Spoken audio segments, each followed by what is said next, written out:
موضوع الدرس في اسماء الله وصفاته سورة الحشر تفسير ابن كثير. الحمد لله رب العالمين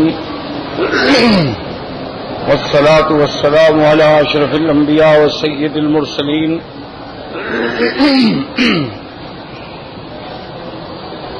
سيدنا محمد وعلى آله وأصحابه أجمعين. اللهم صل على سيدنا محمد وعلى آل سيدنا محمد كما صليت على إبراهيم وعلى آل إبراهيم في العالمين إنك حميد مجيد. أعوذ بالله من الشيطان الرجيم. بسم الله الرحمن الرحيم. لو أنزلنا هذا القرآن على جبل لرأيته خاشعا متصدعا من خشية الله وتلك الأمثال نضربها للناس لعلهم يتفكرون. هو الله الذي لا إله إلا هو عالم الغيب والشهادة هو الرحمن الرحيم. هو الله الذي لا إله إلا هو الملك القدوس السلام والمؤمن والمهيمن العزيز والجبار والمتكبر. سبحان الله عما يشركون. هو الله الخالق البارئ المصور له الأسماء الحسنى يسبح له ما في السماوات والأرض وهو العزيز الحكيم. الحمدللہ کل کے درس میں اللہ تبارک و تعالی کے کلام، اللہ کے قرآن، اس کی عظمت، اس کی رفعت، اس کے شان کے بارے میں عرض کیا تھا. آج جو آیات ہم نے تلاوت کی ہیں اس میں اللہ تبارک و تعالی کے اسماء و صفات علیاء کا ذکر ہے.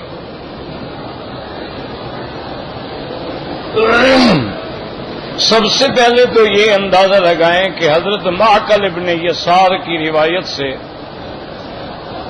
امام ترمذی رحمت اللہ علیہ نے ایک حدیث مبارک بیان فرمائی ہے کہ حضور صلی اللہ علیہ وسلم نے فرمایا کہ جو آدمی اعوذ باللہ السمیع العلیم من الشیطان الرجیم هو اللہ الذی لا الہ آخر تک یہ آیتیں 3 دفعہ صبح کو پڑھ لے تو اللہ کا 70,000 فرشتہ اس کے لیے بخشش مانگتے ہیں. اور اسی طرح اگر وہ شام کو بھی 3 دفعہ پڑھ لے تو اللہ کا 70,000 فرشتہ اس کے لیے بخشش مانگتے ہیں. اور انہی اثناء میں فوت ہو گیا تو اللہ اس کو شہید کا مرتبہ عطا فرمائے. یہ اتنی بڑی عظمت شان والی آیات. دوسری بات یہ سمجھ لیں کہ اللہ تبارک و تعالی کے جو اسماء مبارکہ ہیں اور جو ان کی صفات مبارکہ ہیں اس میں صحیح عقیدہ یہ ہے کہ جن اسماء و صفات کو اللہ نے قرآن میں بیان فرمایا ہے یا حضور صلی اللہ علیہ وسلم کی زبان سے بیان فرمایا ہے وہ اسماء و صفات حق ہیں. ان کو نہ ہم بڑھا سکتے ہیں اور نہ ان میں ہم کمی کر سکتے ہیں. علماء نے اس پہ مستقل کتابیں بھی لکھی ہیں جیسے کہ بیہقی رحمہ اللہ نے الاسماء والصفات لکھی ہے. اسی طرح الاسنا فی اسماء اللہ الحسنی کتابیں لکھی گئیں، اور صحیح حدیث میں ہے کہ ان للہ 99 اسما، اللہ کے 99 نام ہیں، من احصاها دخل الجنت، جو ان کو محفوظ رکھے، یاد کرے، پڑھے، ان پہ عمل کرے، وہ جنت میں داخل ہوگا۔ ایک بات یہ اچھی طرح دماغوں میں رکھ لیں، ہم اپنی طرف سے اللہ تبارک و تعالیٰ کی کوئی صفت یہ سمجھتے ہوئے، حالانکہ وہ ٹھیک ہے لیکن قرآن و حدیث میں ثابت نہیں ہے تو اس کو ذکر نہیں کیا جائے۔ ویسے علماء نے اللہ کے ہزاروں اسماء بھی لکھے ہیں، بعض علماء نے 1000 نام لکھا ہے، اور بعض علماء نے 3000 تک نام لکھے ہیں، لیکن جو قرآن اور حدیث سے ثابت ہیں وہ 99 نام ہیں، اور لفظ اللہ جو ہے یہ اسم ذات ہے۔ باقی جتنے نام ہیں وہ صفات ہیں۔ اللہ یہ اسم عالم ہے اور اسم ذات ہے۔ باقی جتنے اسماء ہے، رحمان ہے، رحیم ہے، کریم ہے، خالق ہے، یہ سب صفاتی اسماء ہیں۔ اور اللہ تبارک و تعالی کی شان یہ ہے کہ یہ اللہ کا جو نام ہے نا، اللہ، جتنی دنیا میں کافر پیدا ہوئے انہوں نے اپنے اپنے جھوٹے خدا بنا ڈالے، انہوں نے آلہہ بنا ڈالے، انہوں نے اصنام و امثال بنا ڈالے، ان کے کئی نام رکھے گئے، جیسے حضرت نوح علیہ السلام کے زمانے میں جو بت تھے ان کے نام قرآن نے ذکر کیا ہے، ودن و سواء و یغوث و یعوق و نصرا۔ اور مکی زندگی میں جو مکے والوں نے بنائے ہوئے تھے ان میں حبل ہے، ان میں لات ہے، منات ہے، عزا ہے، انہوں نے کئی نام رکھے ہوئے تھے، اساف ہے، نائلہ ہے، یہ مکے والے جو ہیں ان کے بتوں کے نام تھے، اور وہ انہی کو نعوذ باللہ آلیہ تصور کرتے تھے، اور ان کو باقاعدہ چڑھاوے چڑھاتے تھے، پھول ڈالتے تھے، ان کو چومتے چاٹتے تھے، ان کے سامنے اپنی درخواستیں پیش کرتے تھے۔ لیکن کہنے کا مقصد میرا یہ تھا کہ تو نے ہر نام رکھا لیکن اپنے کسی جھوٹے خدا کا نام اللہ نہیں رکھ سکے۔ اللہ نے اپنے نام کو بھی محفوظ رکھا ہے۔ فرعون نے حد سے نکل گیا لیکن یہ کہا کہ انا ربکم الاعلی، میں تمہارا سب سے بڑا رب ہوں، لیکن اپنے آپ کو اللہ نہیں کہہ سکا۔ اسی لیے بعض علماء فرماتے ہیں کہ لفظ اسم اللہ جو ہے یہی اسم اعظم ہے، اور یہ بھی صحیح احادیث مبارک میں آتا ہے کہ اللہ نے اپنے اسماء میں ایک اسم اعظم ہے جس کو چھپا دیا ہے، اور اسم اعظم کی شان یہ ہوتی ہے کہ اس کے ساتھ جو بھی دعا مانگیں گے قبول ہو جائے گی، لیکن دعا میں شرط ہوگی کہ وہ اللہ رسول کے احکام کے خلاف نہ ہو، دعا میں شرط ہوگی کہ وہ قطع رحم کے لیے نہ ہو، دعا میں شرط ہوگی کہ کسی بے گناہ کی ہلاکت کے لیے نہ ہو۔ تو اسماء اللہ میں اسم اعظم کو اللہ نے چھپا دیا، یہ اس کی حکمتیں ہیں۔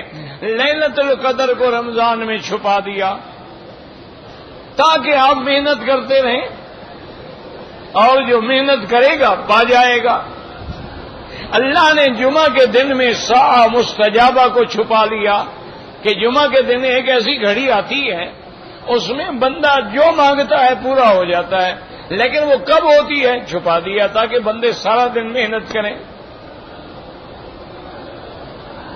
اسی طرح اللہ نے اس میں عزم کو بھی چھپا دیا ہے۔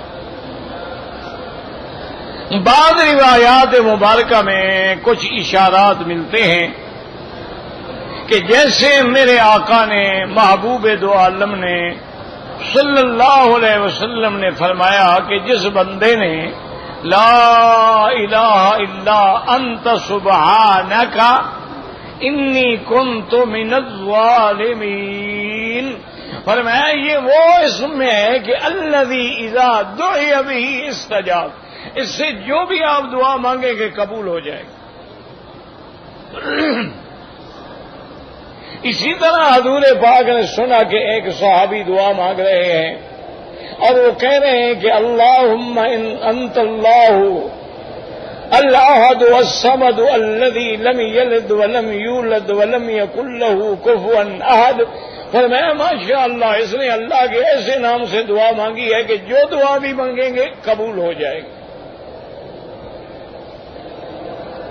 اور اسی طرح بعض علماء کرام نے یہ فرمایا ہے کہ آیت الکرسی میں اللہ کا اسم اعظم جو ہے وہ چھپا ہوا ہے، اور بعض علماء نے یہ فرمایا ہے کہ سورۃ الحشر کی یہ آخری آیات جو ہیں اس میں اسم اعظم جو ہے وہ چھپا ہوا ہے۔ اور بعض محدثین اور علماء نے جمع کیا کہ یا اللہ یا رحمان یا رحیم یا حی یا قیوم یا ذا الجلال والاکرام یا الہی الہنا الہ کل شیء الہا واحدا لا الہ الا انت المیسر لکل اسیر وانت علی کل شیء قدیر۔ انہوں نے فرمایا اس کے اندر اسم اعظم ہے۔ اور یہ بات بھی قرآن مقدس میں موجود ہے کہ سیدنا سلیمان علیہ السلام نے ملکہ بلقیس کو جب طلب کیا، انہوں نے کہا کہ ہم آ رہے ہیں، ہم حاضر ہوتے ہیں، تو یکدم حضرت کو خیال آیا اور فرمایا ایکم یاتینی بعرشھا قبل ان یاتونی مسلمین، کہ ان کے آنے سے پہلے وہ جو ملکہ کا عرش ہے کون ہے جو لے کے آئے میرے دربار میں؟ قال عفریت من الجن انا آتیک بہ قبل ان تقوم من مقامک، عفریت جن تھا سرکش، اور اس نے کہا کہ حضرت اگر حکم دیں اتنی دیر جتنی دیر آپ مجلس فرماتے ہیں نا اتنی دیر میں لے آؤں گا۔ اب میں نہیں، اس سے بھی مجھے جلدی چاہیے۔ تو اللہ کے قرآن میں ہے کہ قال الذی عندہ علم من الکتاب، حضرت سلیمان کے ایک ساتھیوں میں آدمی تھا جس کو اللہ نے علم کتاب عطا فرمایا تھا، اس نے عرض کیا کہ انا آتیک بہ قبل ان یرتد الیک طرفک، اس نے کہا حضرت آپ آنکھیں بند کریں اور کھولیں، بس اتنی دیر میں لے آتا ہوں۔ تو حضرت نے فلما رآہ مستقرا عنده، آنکھیں بند کی، کھولا تو تخت پہنچ چکا تھا۔ تو اس آیت پہ مفسرین اور محدثین نے لکھا ہے کہ اللہ نے اس بندے کو اسم اعظم عطا فرمایا تھا، اس نے اسم اعظم سے دعا مانگی اور پوری ہو گئی۔ تو اسم اعظم کی شان ہی یہ ہے کہ اس سے جو بھی دعا مانگی جائے وہ فوراً مستجاب ہوتی ہے۔ اور بعض علماء نے اپنے تجارب سے یہ لکھا ہے کہ اللہ کے 99 اسماء 99 نام جو ہیں وہ تو ماشاءاللہ لکھے ہوئے ہیں، موجود ہیں۔ انہوں نے کہا کہ آدمی جب دعا مانگے تو ان سارے ناموں کو پڑھ کے دعا مانگے تو انہی میں کوئی اسم اعظم تو ہوگا نا، تو لازماً اللہ تبارک و تعالیٰ اس کی دعا کو قبول فرمائیں گے۔ اسی لیے بعض علماء نے اسماء اللہ الحسنہ پر منظوم بھی لکھا ہے کلام نظم کی حالت میں، تاکہ بندے کو یاد کرنے میں آسانی ہو جائے۔ جیسے کہ حضرت شیخ موسیٰ روحانی بازی رحمت اللہ علیہ نے لکھا تھا قصیدہ اسماء اللہ الحسنہ بھی لکھا اور اسماء النبی المصطفیٰ صلی اللہ علیہ وسلم بھی لکھا ہے، تو وہ ذرا آسانی ہو جاتی ہے کہ ہمان اللہ رب العالمین من الآفات جسمان ودینا علیم عالم حکم رشید، تو ایسے پڑھنا جو ہے ذرا آسان ہو جاتا ہے۔ تو 99 اسماء جو ہیں ان کو پڑھیں تو ان میں لازماً کوئی اسم اعظم ہے، تو اس سے بھی اللہ تبارک و تعالی دعا منظور فرماتے ہیں۔ اور علماء اور محدثین نے یہ بھی لکھا ہے کہ اللہ کے جتنے نام ہیں جیسے تمہاری مشکل ہو اسی قسم کے نام سے دعا مانگو۔ مثلا تم اللہ سے رزق مانگنا چاہتے ہو تو یا رزاق یا رزاق یا وہاب یا رزاق، اس سے دعا مانگیں گے تو جلدی قبول ہوگی۔ اگر تم نے میاں بیوی میں بھائیوں میں ناچاکی ہے، الفت پیدا کرنا چاہتے ہو تو یا لطیف ہو یا ودود یا لطیف ہو یا ودود یا لطیف ہو یا ودود پڑھ کے دعا مانگیں گے تو اللہ ان کی الفت آپس میں محبت پیدا فرما دیں گے۔ اسی طرح اگر کوئی دشمن ہے، ظلم کر رہا ہے، تو یا قہار یا جبار سے دعا مانگیں گے تو اللہ اس کے ظلم سے آپ کو بچا لیں گے۔ تو بعض علماء یہ بھی فرماتے ہیں کہ ان اسماء اللہ کو دیکھیں اور جیسے جیسے آپ کی حاجت ہے، جیسے جیسے آپ کی تکلیف ہے، اسی طرح اس کے ساتھ اللہ کو پکاریں گے، کیونکہ اللہ نے خود حکم دیا ہے کہ للہ الاسماء الحسنى فادعوہ بہا، کہ میرے لیے بڑی عزت و عظمت والے نام ہیں، میرے ناموں سے مجھے پکارا کرو۔ اللہ تبارک و تعالی نے خود بندوں کو سکھلا دیا ہے کہ مجھ سے مانگنا ہو تو میرے ناموں سے مجھ کو پکارا کرو، تو میں تمہاری فریاد جو ہے وہ جلدی سن لیتا ہوں۔ لیکن اسی کے ساتھ ایک بات یاد رکھیں، ایک بزرگ تھے، ان کے پاس کسی نے کہا کہ بھئی اسم اعظم ہے، تو ایک آدمی آیا، ان کا مرید بن گیا، شاگرد بن گیا، حضرت کی رات دن خدمت میں لگ گیا۔ اب صاف بات ہے کہ جو آدمی خدمت کرے تو آدمی کو اچھا لگتا ہے۔ اب وہ حضرت کے کپڑے دھو رہا ہے، مٹھیاں بھر رہا ہے، خدمت کر رہا ہے، حضرت اس پہ بڑے راضی ہوئے، بڑے خوش ہوئے۔ تو ایک دن اس نے عرض کیا کہ حضرت مجھے پتہ چلا ہے کہ آپ کو اللہ نے اسم اعظم کا علم دیا ہے، تو مہربانی کر کے مجھے بھی سکھلا دیں۔ تو انہوں نے فرمایا کہ بھائی صبر کرو۔ بہرحال جب اس نے مجبور کر دیا، حضرت اس کو لے کے دریا کے کنارے پہ چلے گئے۔ سردی کا زمانہ تھا، دریا پورے جوبن پہ تھا۔ آپ نے فرمایا دیکھو بات سنو، دریا کے دوسرے کنارے پہ فلاں درخت ہے، اس کے پتے توڑ کے لے آؤ، میں یہاں تمہارا انتظار کرتا ہوں۔ اگر تو تم ڈوب گئے، مر گئے، تو پھر اللہ کی مرضی، انا للہ و انا الیہ راجعون، تمہاری جان بھی چھوٹ گئی، میری جان بھی چھوٹ گئی۔ اور اگر تم واپس آ گئے تو میں تمہیں وہ اسم اعظم سکھلا دوں۔ اب وہ تو عاشق تھا سچا، اس کو تو دھن لگی ہوئی تھی کہ اللہ مجھے اسم اعظم عطا فرما دے۔ اور لیکن اب دریا میں چھلانگ لگائی اور تیرتا تیرتا دوسرے کنارے پہنچا۔ وہ درخت واقعی موجود تھا، اس کے پتے توڑے اور پتے توڑ کے پھر واپس آیا تو ڈوبتے ڈوبتے ڈوبتے بہرحال وہ کنارے پہ آ گیا۔ حضرت موجود تھے، آگ جلائی ہوئی تھی، آگ کے قریب آیا، ہوش آیا، اس نے کہا حضرت یہ پتے، اب میں نے اپنا وعدہ پورا کر دیا ہے، اب آپ بھی اپنا وعدہ پورا کریں۔ آپ نے کہا ٹھیک ہے، میں بالکل وعدہ پورا کروں گا، لیکن ایک بات بتاؤ کہ جب تم دریا میں جا رہے تھے اور آ رہے تھے، کوئی ایسی گھڑی آئی جب تمہیں یہ یقین ہو گیا ہو کہ بھئی اب میں گیا، اب میں مر جاؤں گا، اب ڈوب جاؤں گا، کوئی ایسا لمحہ بھی آیا؟ انہوں نے کہا حضرت جب میں واپس آ رہا تھا نا، ابھی کنارہ کافی دور تھا، لیکن میرے ہاتھ پاؤں شل ہو گئے، وہ اب کام نہیں کرتے تھے کہ میں تیروں۔ پورے اعضاء شل ہو گئے اور مجھے 100% یقین ہو گیا کہ اب میں گیا، بس ختم۔ انہوں نے کہا پھر اس وقت تم نے کیا کیا؟ اس نے کہا اب کیا کیا، مرتا کیا نہیں کرتا؟ میں نے کہا یا اللہ۔ انہوں نے کہا یہی تو اس میں آدم ہے،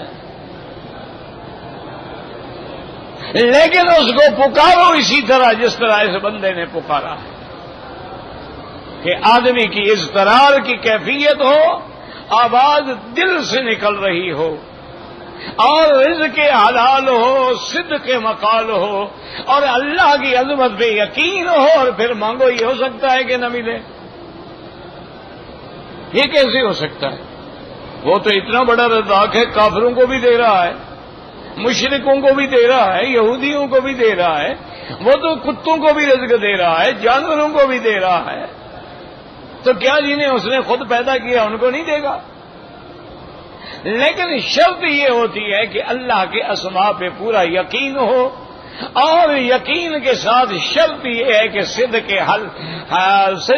مقال ہو اور رزق حلال ہو، تب وہ چیز۔ کیونکہ دیکھو نا، ایک برتن ہے، اس میں آپ دودھ ڈالتے ہیں، اگر برتن گندا ہے دودھ پھٹ جائے گا، اب دودھ کا قصور تو نہیں ہے، قصور تو اس برتن کا ہے جس میں وہ ڈالا گیا۔ اگر ہماری زبان ہی گندی ہے، اب آپ کہیں کہ مولوی صاحب اتنی سخت شرط ہو گئی تو کیسے کریں؟ بڑا آسان ہے، آج ہی توبہ کر لو حرام کھانے سے، آج ہی توبہ کر لو جھوٹ بولنے سے، آج ہی توبہ کر لو تمام گناہوں سے پاک ہو گئے، کھرے ہو گئے، صاف ہو گئے، تو کوئی مشکل مسئلہ تو نہیں ہے۔ لیکن شرط یہ ہے کہ آدمی کا ارادہ تو ہونا، جب تک ارادہ نہیں ہوگا تو کیا ہو؟ اسی طرح حضرت شاہ ولی اللہ محدث دہلوی رحمت اللہ علیہ نے لکھا ہے کہ قرآن میں 4 آیتیں ہیں، ان کو اگر آدمی یقین کے ساتھ پڑھے تو اس کی مشکل جو بھی ہے حل ہو جائے گی۔ اس میں انہوں نے ایک تو یہ لکھا ہے کہ ایک تو آیت کریمہ ہے لا الہ الا انت سبحانک انی کنت من الظالمین، آگے خدا فرماتے ہیں فاستجبنا لہ، ہم نے اس کی دعا منظور کر لی۔ اور دوسرا کلمہ ہے حسبنا اللہ ونعم الوکیل، آگے اللہ فرماتے ہیں فانقلبوا بنعمت من اللہ، جب انہوں نے پڑھا تو اللہ نے کامیاب کر دیا۔ اسی طرح انہوں نے فرمایا کہ رب انی مسنی الضر وانت ارحم الراحمین، تو اللہ فرماتے ہیں وہبنا لہ اہلہ ومثلہ معہم، کہ جب حضرت ایوب نے دعا مانگی ہم نے بیماری بھی ختم کر دی، ان کو آل و عیال بھی عطا فرمایا اور بھی زیادہ عطا فرمایا۔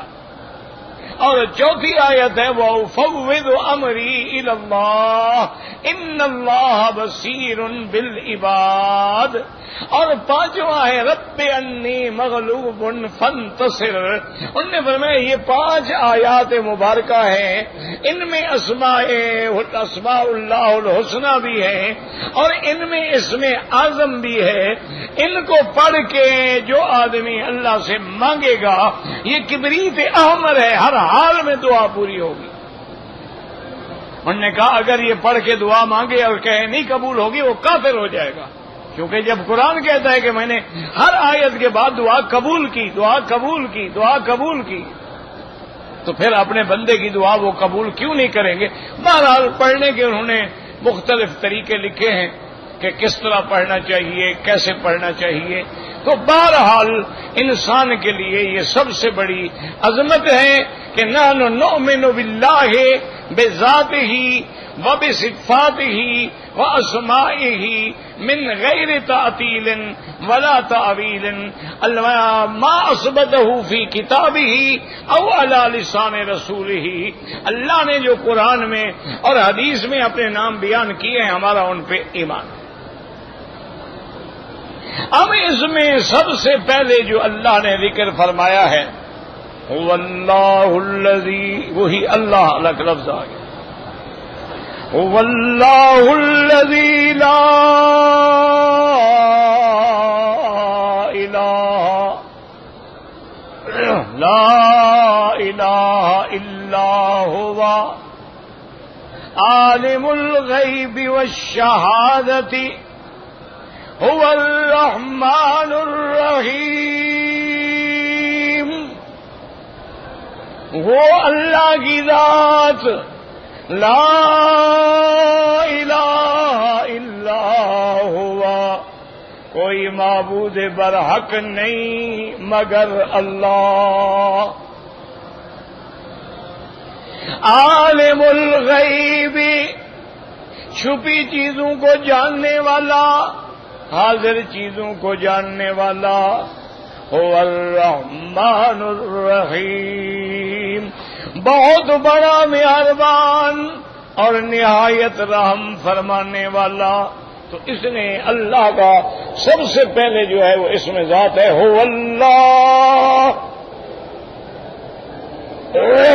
اور آگے کیا ہے لا الہ، کوئی معبود برحق نہیں۔ یاد رکھو، دیکھو نا تم کلمہ کیا پڑھتے ہو، لا الہ الا اللہ محمد رسول اللہ، تو اصل چیز یہی ہے کہ آدمی عقیدہ رکھے کہ کوئی معبود برحق نہیں مگر اللہ۔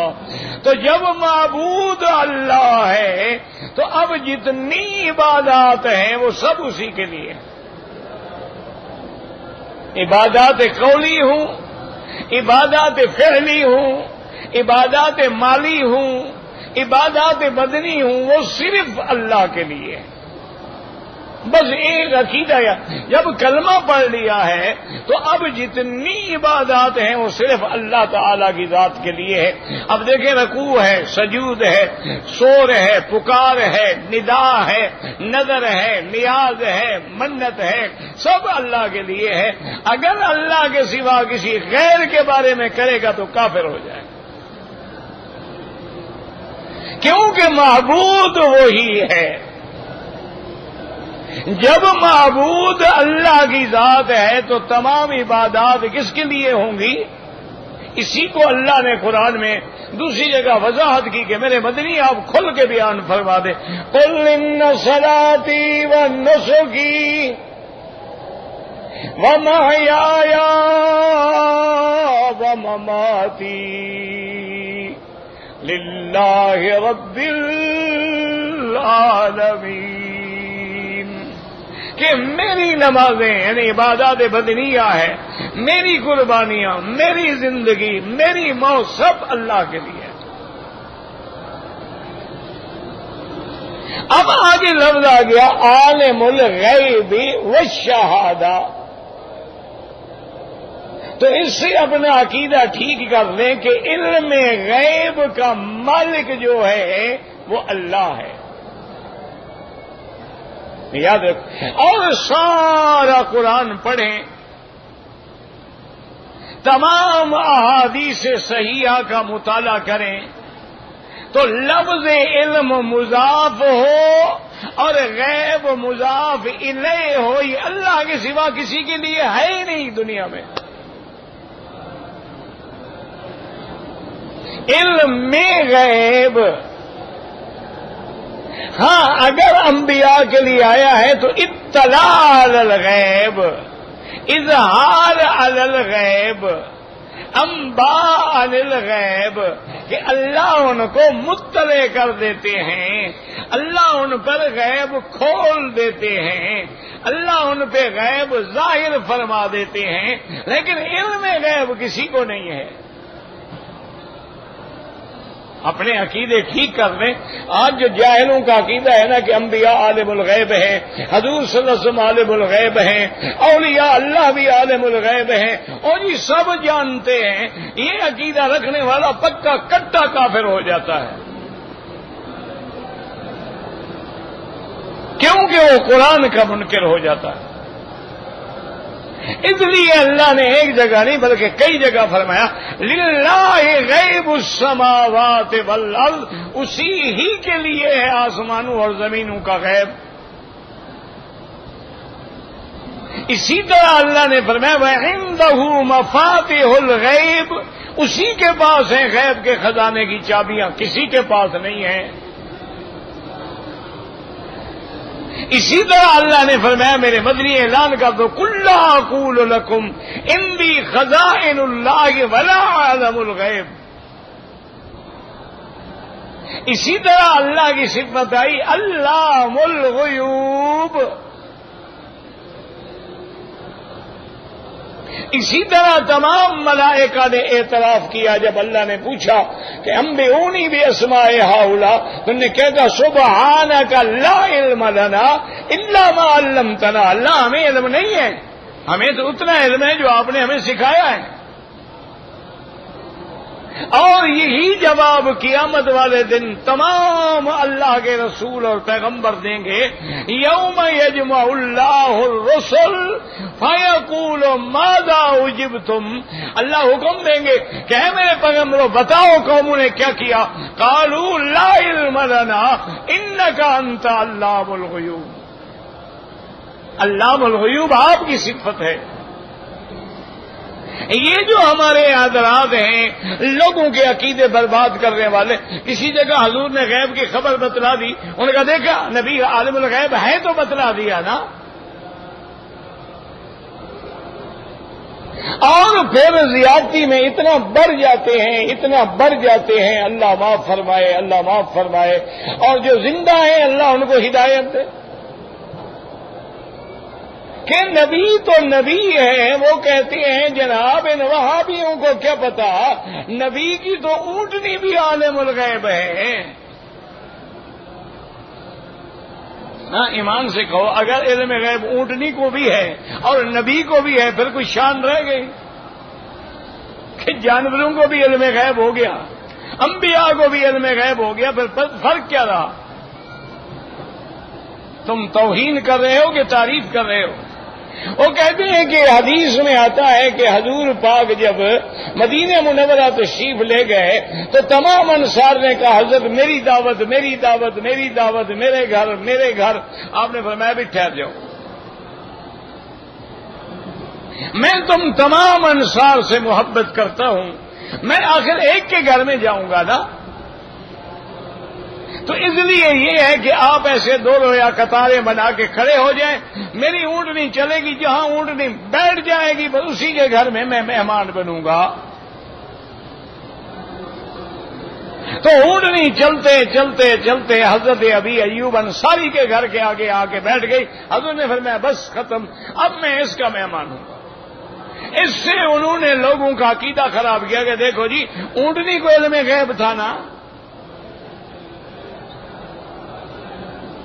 اللہ ہدایت دے، یہ نہیں پڑھا ہے کہ حضور نے دوسری حدیث میں وضاحت فرما دی کہ جب قصہ حدیبیہ میں آپ کی اونٹنی بیٹھنے لگی اور صحابہ کہتے تھے کہ اونٹنی چل پڑے تاکہ ہم حد حرم کے اندر داخل ہو جائیں، پھر شاید کفار مکہ ہمیں نہ روکیں، لیکن اونٹنی بیٹھ گئی۔ حضور نے فرمایا میری اونٹنی کو مت حرکت دو، یہ خود نہیں بیٹھتی، اس کی عادت بھی نہیں ہے۔ حبسها حابس الفیل، جس نے ہاتھیوں کو روکا تھا اسی نے میری اونٹنی کو روکا ہے۔ اب روکنے والا اللہ ہے یا علم غیب ہے اونٹنی کو؟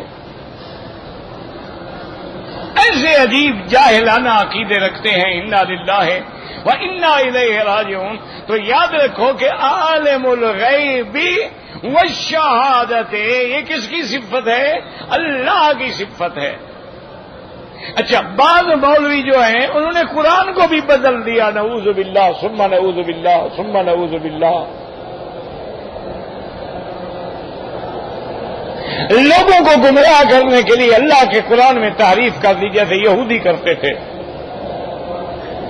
انہوں نے کہا کہ جی یہ وہابی کہتے ہیں کہ اللہ کو علم غیب ہے، اللہ کے سوا کسی کو علم غیب نہیں، عالم الغیب اللہ ہے۔ انہوں نے کہا وہابی تو بے وقوفی والی بات کر رہے ہیں، اللہ کے آگے تو کوئی چیز غیب ہے ہی نہیں، تو وہ عالم الغیب کیسے ہو گیا؟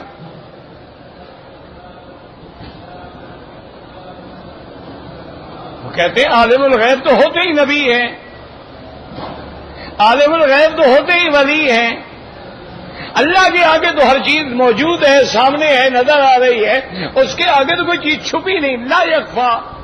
لا یخفی علیہ شیء فی الارض ولا فی السماء، آسمان اور زمین کی کوئی چیز خدا پہ چھپی نہیں ہوتی. لا یخفی علیہ خافیہ. یہی بات حضرت لقمان نے بیٹے سے فرمائی تھی. ان یا بنی انھا ان تک مثقال حبۃ من خردل تکن فی صخرۃ او فی السماوات والارض یأتی بها اللہ. اگر کوئی چیز پہاڑوں کے نیچے بھی ہے اس کو بھی اللہ جانتے ہیں. تو نے کہا اللہ کے آگے تو ہر چیز ظاہر ہے، واضح ہے، پھر اللہ کیسے عالم الغیب ہو گئے؟ آگے جاہل لوگ ہوتے ہیں، اللہ واہ کہتے کہ سبحان اللہ. دیکھا نا جی کیسے مولوی صاحب نے تفسیر کی. یہ نہیں سمجھتے کہ قرآن کا ترجمہ بدل کے کافر ہو گئے مولوی صاحب. اب وہابیوں نے کہا عالم الغیب والشہادہ اللہ کا نام، یا قرآن نے خود کہا، اللہ نے خود کہا کہ هو اللہ الذی لا الہ الا هو عالم الغیب والشہادۃ. یہ اللہ کا فرمان ہے کہ مولویوں نے کہا ہے. اور یاد رکھو غیب کا معنی کیا ہے؟ ما غاب عن العباد، مانا جو چیزیں بندوں سے غائب ہیں وہ ان کو بھی جاننے والا ہے. یہ معنی ہے غیب کا. یہ معنی نہیں کہ اللہ کے آگے بھی کوئی چیز غیب ہے. مانا جو چیزیں تیرے حواس سے خمس میں نہیں آتی، تیرے عقل و فکر میں بھی نہیں آتی، ماورائے عقل چیزیں ہیں، موجودات کے علاوہ معدومات ہیں، مخلوقات کے علاوہ جو آنے والے زمانے کے احوال ہیں، تم سے سب غائب ہیں لیکن اللہ ان کو بھی جانتے ہیں. یہ معنی ہوتا ہے عالم الغیب، کہ جو چیزیں میرے بندے تو جسے غیب ہیں ان کے جاننے والا بھی اللہ ہے. ماں کے پیٹ میں بچہ ہے، اس لیے اللہ نے وضاحت کی اذ انتم اجنۃ فی بطون امہاتکم فلا تزکوا انفسکم. میرے بندے جب تم جنین تھے اور ماں کے پیٹ میں حیض کے خون پہ پل رہے تھے، اس وقت بھی تیرے حالات کو جاننے والا اللہ تبارک و تعالیٰ تھا. ماں نہیں جانتی، باپ نہیں جانتا، لیکن اللہ جانتا ہے. اب اس کے بعد جاہل پھر جواب دیتے ہیں کہ جی الٹرا ساؤنڈ کر کے ڈاکٹر بھی بتا دیتا ہے. پھر ڈاکٹر بھی عالم الغیب ہو گیا، پھر انبیاء بھی عالم الغیب، اولیاء بھی عالم الغیب، ڈاکٹر بھی عالم الغیب. ماشاءاللہ اچھا عقیدہ ہے. گھڑی دیکھ کے میں ٹائم بتا دوں یہ بھی علم غیب ہے. اور جاہلو یہ ما تحت الاسباب ہے. الٹرا ساؤنڈ کرے گا، جس کا الٹرا ساؤنڈ نہ کرے کون بتائے گا؟ وہ تو جہاز ہے. جیسے دوربین کی دور کی چیز ہم قریب دیکھ لیتے ہیں، یہ کوئی علم غیب تو نہیں ہے. علم غیب یہ ہے کہ یعلم ما فی الارحام، پوری دنیا کی مخلوق میں جو جس کے رحم میں ہے اس کے جاننے والا اللہ ہے. عورت کا الٹرا ساؤنڈ تم نے کر لیا، مچھلیوں کا کون کرے گا؟ پرندوں کا کون کرے گا؟ حیوانات کا کون کرے گا؟ شیرنی کا کون کرے گا؟ ریچھنی کا کون کرے گا؟ وہ سب کے اندر جاننے والا اللہ ہے. اور یہ بھی جاننے والا اللہ ہے کہ یہ بچہ پیدا ہو کر والدین کا فرما بردار ہوگا یا نافرمان ہوگا، مومن ہوگا یا کافر ہوگا، سعید ہوگا یا شقی ہوگا. یہ علم صرف اللہ کی ذات کو ہے. اس لیے فرمایا عالم الغیب والشہادت. اس لیے غیب پہلے ذکر کیا، شہادہ بعد میں ذکر کیا کہ جو ظاہر ہے وہ بھی جانتے ہیں، لیکن اس کا جاننا تو اتنی بڑی بات نہیں نا. اصل تو ہے کہ غیب کا جاننا. اسی لیے حضرت خضر نے علیہ السلام جب آپ کشتی پہ سوار ہونے سے پہلے موسیٰ علیہ السلام آئے، قرآن میں واقعہ ہے، انہوں نے سلام کیا، بڑی لمبی بات ہے، اور موسیٰ علیہ السلام نے کہا کہ مجھے اپنے ساتھ رکھیں، میں آپ سے کچھ علم سیکھنا چاہتا ہوں. تو حضرت خضر نے فرمایا انک لن تستطیع معی صبرا، تم میرے ساتھ نہیں چل سکتے ہو. تم صبر ہی نہیں کر سکو گے۔ موسیٰ علیہ السلام نے کہا کہ جناب میں کوشش کروں گا، ستجدنی انشاءاللہ صابرا، میں آپ کی نافرمانی نہیں کروں گا، صبر کروں گا۔ مہربانی کرو مجھے اپنے مدرسے میں رہنے دے دو، پڑھنے سے پہلے تو نہ نکال دو۔ انہوں نے کہا اچھا ایک شرط ہے، میں تمہیں پڑھاتا ہوں، ساتویں رکھتا ہوں، لیکن میری شرط ہے کہ کوئی چیز دیکھو تو جب تک میں نہ بتاؤں بولنا نہیں۔ ان اتبعتنی فلا تسألنی عن شیء، اگر میرے ساتھ چلنا ہے پھر ایسے نہ پوچھنا، حتی احدث لک منہ ذکرا، جب کہ میں خود بیان نہ کروں۔ کشتی میں آ گئے، بیٹھ گئے، ایک چڑیا اڑتی ہوئی آئی، کشتی کے کنارے پہ بیٹھ گئی اور دریا سے اس نے چونچ میں پانی لیا، پیا اور اڑ گئی۔ اب دیکھیں حضرت خضر علیہ السلام نے فرمایا کہ موسیٰ علیہ السلام علمی و علم کا و علم الخلائق کلھا، میرا علم تیرا علم، اللہ کی ساری مخلوق کا علم اکٹھا کرو تو اللہ کے علم میں اتنی کمی بھی نہیں آئے گی جتنی اس چڑیا کے پانی لینے سے سمندر میں کمی آئی۔ تو ساری مخلوق کا علم بھی اللہ کے سامنے کچھ نہیں ہے، اس لیے اللہ نے پہلے اپنی سب سے پہلا نام اسم ذات ہے اس کا ذکر کیا، هو اللہ الذی لا الہ الا هو عالم الغیب والشہادۃ هو الرحمن الرحیم، واللہ اعلم۔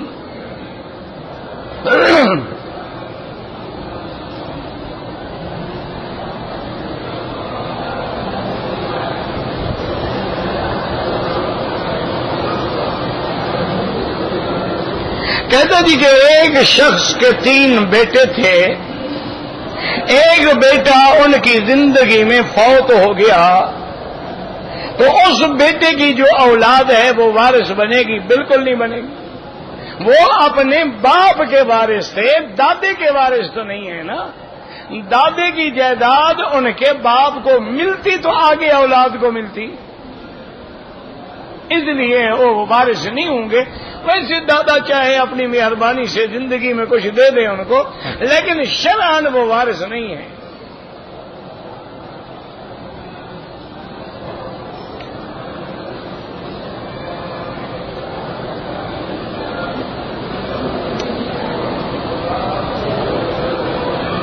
بھائی اگر بات یہ ہے کہ حضرت عثمانی صاحب نے کسی بینک کے بارے میں کوئی بات لکھی ہے، وہ بہت بڑے ذمہ دار عالم ہیں اور اقتصادیات پہ بھی ان کی بہت بڑی نظر ہے، انشاءاللہ وہ بات ٹھیک ہوگی، باقی مجھے پتہ نہیں ہے اس بینک کے بارے میں۔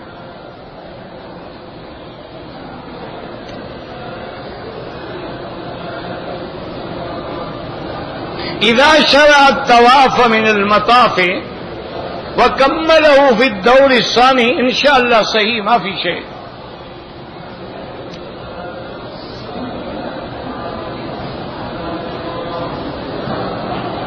کہتے جی کہ اصحاب الجنت اور اصحاب النار، اس آیت سے شیعہ یہ کہتے ہیں کہ معلوم یہ ہوا کہ بعض صحابہ جنتی ہیں اور بعض صحابہ جو ہیں وہ جہنمی ہیں۔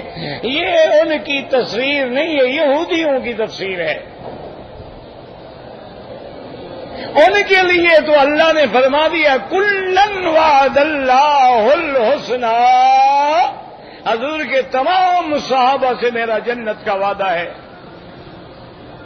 ان کے لیے تو اللہ نے فرما دیا اولئک هم المؤمنون حقا، ان کے لیے تو اللہ نے فرما دیا اولئک هم المفلحون، ان کے لیے تو اللہ نے فرما دیا رضی اللہ عنہم ورضوا عنہ، تو ان کے بارے میں تو مسئلہ ہی نہیں ہے. یہ اصحاب النار کون ہیں؟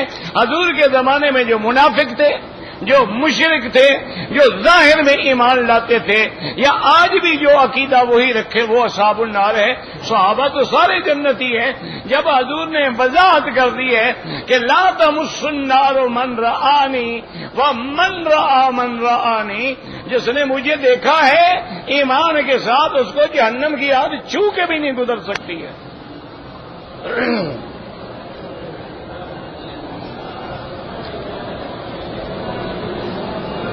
اللہم بارک لنا فی رجب وفی شعبان وبلغنا رمضان، بالکل جائز ہے. اللہم بلغنا رمضان کما بلغتنا شعبان، یہ لفظ بھی آئے ہیں حدیث میں.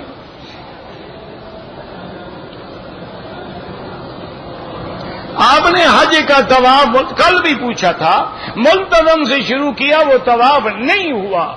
طواف بھی دوبارہ کرو، ایک دم بھی ادا کرو. دم کے پیسے نہیں، 10 روزے رکھو. کہتے ہیں جی کہ شیعہ حضرات کہتے ہیں کہ امام مہدی جو ہیں وہ غار میں چھپے ہوئے ہیں، اور جو اصل قرآن ہے وہ بھی ان کے پاس ہے. اچھا امام مہدی ہے کہ دنیا کو ضرورت ہے ہدایت کی، وہ قرآن لے کے غار میں چھپ گیا ہے. اچھا مہدی ہوا کب ہدایت دے گا؟ جب ساری دنیا ختم ہو جائے گی. یہ 100% جھوٹ ہے جس کی کوئی حقیقت نہیں ہے. ہم تو کہتے ہیں آؤ سلو کر لو، ابھی تم اس قرآن پہ عمل کرو، جب تمہارا امام مہدی قرآن لے کے آئے گا ہم تمہارے ساتھ. چلو فیصلہ کر لیتے ہیں، جھگڑے کی کیا ضرورت ہے؟ نہ امام مہدی آئے گا، نہ غار سے نکلے گا، نہ قرآن آئے گا. اسی لیے اللہ نے قرآن بھیجا تھا کہ لے کے غار میں چھپ جاؤ. اللہ پاک کے نبی تو قرآن کے لیے دندان شہید کراتے رہے، اور امام مہدی غاروں میں چھپتے رہے. اچھا امام مہدی ہے بھائی.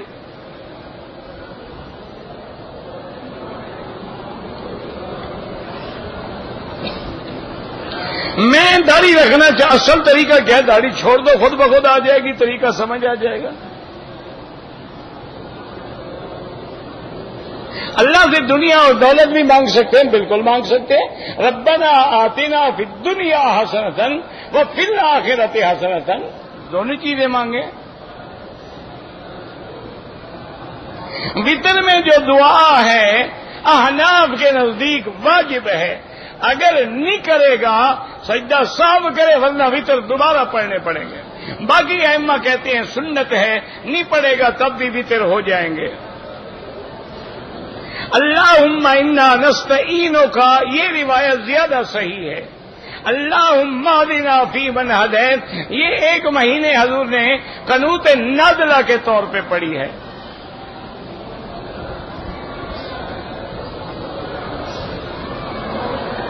ابن الجوزی کے بارے میں مجھ سے اللہ پوچھے گا کہ میں بتاؤں.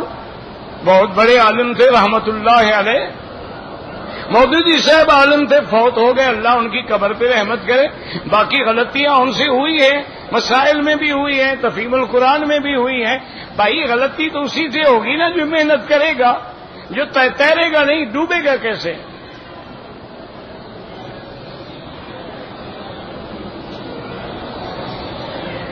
ایک آدمی ہے کہ وہ کام نہیں کرتا، کہتا ہے آخرت چاہیے، وہ بالکل جھوٹا ہے. اللہ کے نبی نے کام کیا، تم زیادہ ترقی پہ چلے گئے ہو. صحابہ نے کام کیا ہے، یہ تو بالکل ناجائز ہے. قاعدہ یہ ہے کہ کام بھی کرو اور توکل اللہ پہ کرو.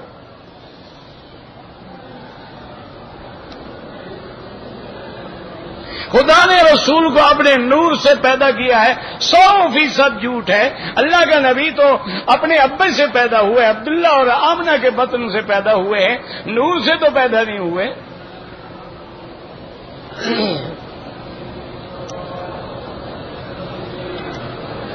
مردے کے لیے طواف کریں، دعا کرو، طواف کر کے اللہ ثواب دیں گے. قرآن پڑھ کے مردے کو ثواب بھیجیں، بالکل اللہ ثواب دیں گے. شہید کو حقوق العباد معاف نہیں ہوتے، وہ ہر حال میں ادا کر رہے ہیں.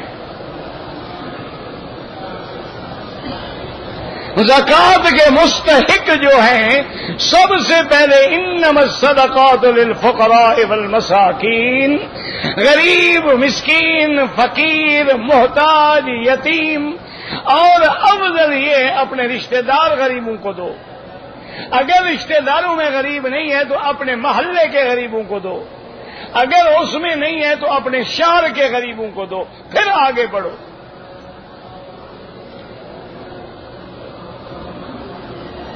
دوران طواف کعبے کو پشت نہ کریں ورنہ طواف نہیں ہوگا۔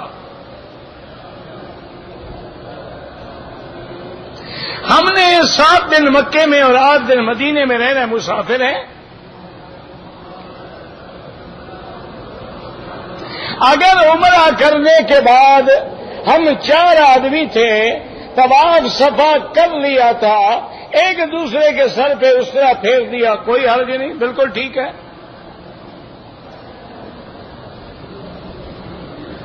رکن یمانی پہ جب آدمی ہاتھ لگاتا ہے اور اللہ اکبر وللہ الحمد کہتا ہے، اللہم انی اسألک العفو والعافیہ ربنا آتنا، تو ایک حدیث میں ہے اللہ کے ہزاروں فرشتے کہتے ہیں اللہ اس بندے کی دعا منظور فرما۔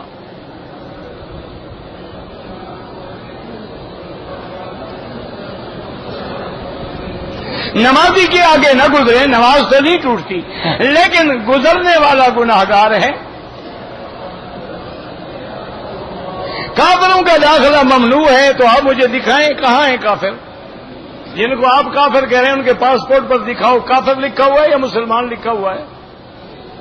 تو پھر سینہ چیر کے تو حکومتیں نہیں دیکھ سکتی، وہ تو ریکارڈ کو دیکھیں گے۔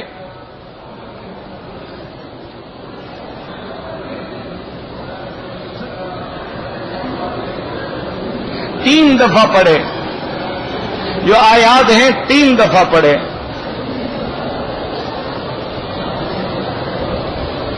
حولان ہزار لأن الطواف كالصلاة فإذا انحرف في الصلاة صح صلاته وفسد صلاته۔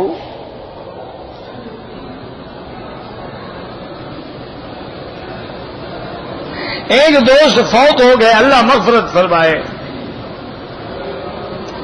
نماز جنازہ میں جب شروع کریں گے تو اللہ اکبر بعد میں نہیں اٹھانے ہیں۔ زمزم طواف کے بعد ضروری نہیں ہے کہ ہر طواف کے بعد پیئیں، وہ تو یعنی جب آدمی پہلی دفعہ عمرے پہ آتا ہے، پہلا طواف کر رہا ہے تو طواف بھی کرے، 2 رکعت بھی پڑھے، زمزم بھی پیے، ملتزم پہ بھی جائے، ورنہ نفلی طواف کے بعد ضروری نہیں ہے کہ زمزم پیئے۔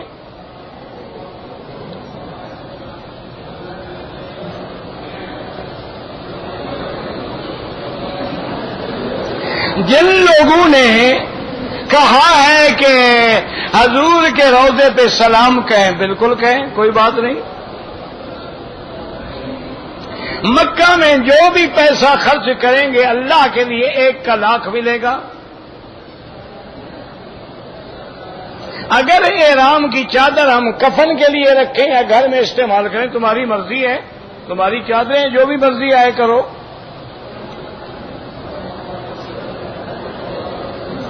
اگر ایک آدمی نے طواف کیا ہے اور 2 رکعت نہیں پڑھی کہ وقت مکروہ تھا، بعد میں بھول گیا، اب یاد آ گیا، آپ پڑھ لو، مسئلہ نہیں۔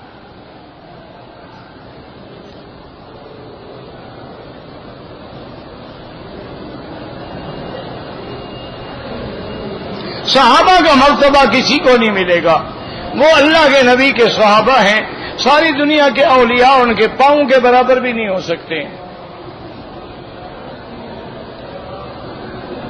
اگر کوئی آدمی 4-5 طواف اکٹھے کر لے اور بعد میں 2 رکعت پڑھ لے، بالکل جائز ہے، کوئی منع نہیں۔